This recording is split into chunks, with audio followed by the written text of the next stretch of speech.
दोस्तों आज की इस वीडियो में हम लोग अपोलो माइक्रो सिस्टम स्टॉक के बारे में बात करने वाले हैं। आज के दिन यानी फ्राइडे के दिन ये स्टॉक काफी ज्यादा ट्रेंडिंग के ऊपर है और इसके अंदर बहुत ज्यादा वॉल्यूम्स भी आ रहे हैं। तो आज की इस वीडियो में इसके फाइनेंशियल्स के बारे में जानने की कोशिश करेंगे और इसके बारे में न्यूज आई है, इसको एक नया प्रोजेक्ट भी मिला है, इसके बारे में भी डिस्कशन करेंगे। वीडियो को मैं स्टार्ट करूँ उससे पहले चैनल के ऊपर आप पहली बार आए हो और मुझे पहली बार देख रहे हो तो मेक श्योर चैनल को आप सब्सक्राइब करो। यहाँ पे हम लोग स्टॉक मार्केट के रिलेटेड बहुत सारी चीजों के बारे में बात करते हैं। अगर मैं अपोलो माइक्रो सिस्टम स्टॉक के बारे में बात करता हूँ, अगर मैं इसके 1 मंथ की रिटर्न की बात करता हूँ तो एक ही मंथ में ये 24% तक भाग चुका है। अगर मैं 1 ईयर की बात करता हूँ तो एक साल में भी इसने 115% तक रनअप लगाया। और जिस तरीके से डिफेंस के स्टॉक सारे फोकस में रहे पिछले 2-2.5 साल से, कहीं ना कहीं ये भी स्टॉक उसमें शामिल हो गया।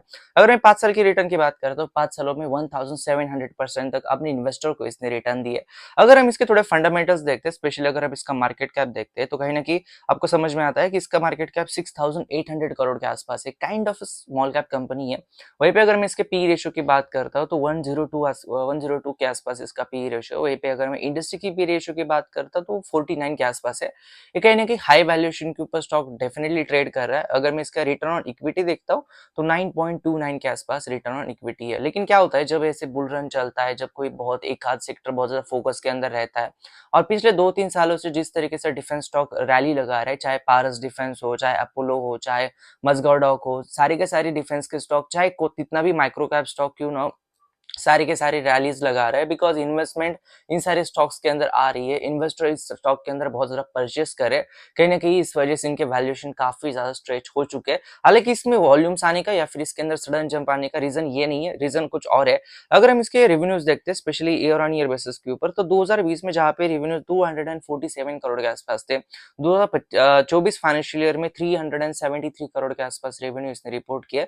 काइंड ऑफ 1.5x रेवेन्यूज के हुए, ऐसे कोई एक्सपोनेंशियल ग्रोथ नहीं, स्टेडी ग्रोथ है, लेकिन ग्रोथ डेफिनेटली है। अगर हम प्रॉफिट की बात करते हैं तो आपको बहुत ही ज्यादा एक्सपोनेंशियल ग्रोथ देखने के लिए मिलती है। बिकॉज 2020 में जहाँ पे कंपनी 14 करोड़ का प्रॉफिट कर रही थी, 2024 में इसने 31 करोड़ का प्रॉफिट किया। काइंड ऑफ डबल प्रॉफिट इसका पिछले 5 सालों में हुआ है। मैं जैसे मैंने आपको कहा कि बहुत ही माइक्रो कैप कंपनी है, लेकिन डेफिनेटली एक बहुत ही अच्छी ग्रोथ आपको देखने के लिए मिल रही है। और यही रीजन है कि प्रॉफिट जब आता है, जब स्टॉक मार्केट हो, ऐसा बोला जाता है stock market is a slave of profit.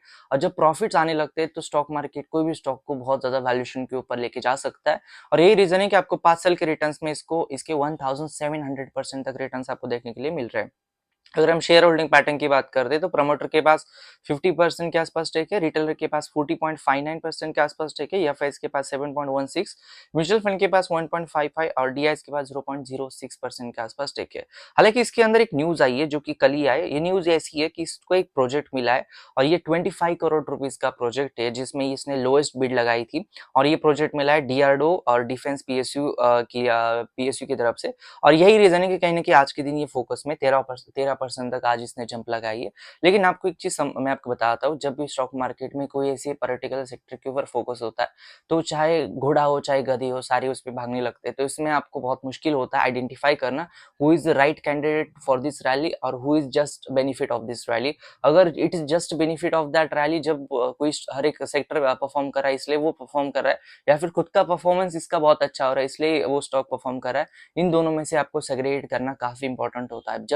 जब भी ऐसे कोई क्लिप से फॉलो होता है, वैल्यूएशंस ड्रॉप होने लगते हैं, जब कोई सडन कोई अनसर्टेनिटी आ जाती है उस सेक्टर के अंदर, या फिर वैल्यूएशन बहुत ही आसमान छू लेते हैं, एक ना एक दिन तो आता ही है जब ये सारे वैल्यूएशन नीचे आना चालू कर देते हैं। तो ये सारी जो स्टॉक जो एक्चुअली में जस्ट देवर just benefit of that rally, just benefit of that bull run, तो वो सबसे पहले नीचे गिरने लगती है। और जो एक्चुअली में ग्रोथ दिखाए थे उस सेक्टर में, जिस वजह से उसमें ग्रोथ आई थी, वो स्टॉक हमेशा सर्वाइव कर लेते। तो आपको आइडेंटिफाई करना काफी इंपॉर्टेंट है। एंड मोस्ट इंपॉर्टेंट थिंग, अगर कोई बहुत बड़ा सेक्टर है, इसमें बहुत ही माइक्रो कैप कंपनी है, उसका प्रेजेंस आने वाले दिनों में कितना बढ़ सकता है, वो आगे आने वाले दिनों में कितना बड़ा ट्रांसफॉर्मेशन कर सकती है, ये भी उतना ही ज्यादा इंपॉर्टेंट होता है। जैसे मैंने बहुत सारे वीडियोस में कहा भी है कि ऐसी कंपनीज का जो फ्यूचर है अपने प्रमोटर्स के ऊपर काफी ज्यादा डिपेंड करता है। अगर प्रमोटर के अंदर भूख है, प्रमोटर के अंदर हंगर है, तो ऑब्वियसली ऐसी कंपनीज बहुत ही बड़े लेवल के ऊपर बहुत बड़े मार्केट कैप को कैप्चर कर पाती है। तो आने वाले दिनों में इसके आने अपकमिंग क्वार्टर्स के, अपकमिंग ईयर्स के प्रॉफिट्स किस तरीके से स्टेबल रहते हैं,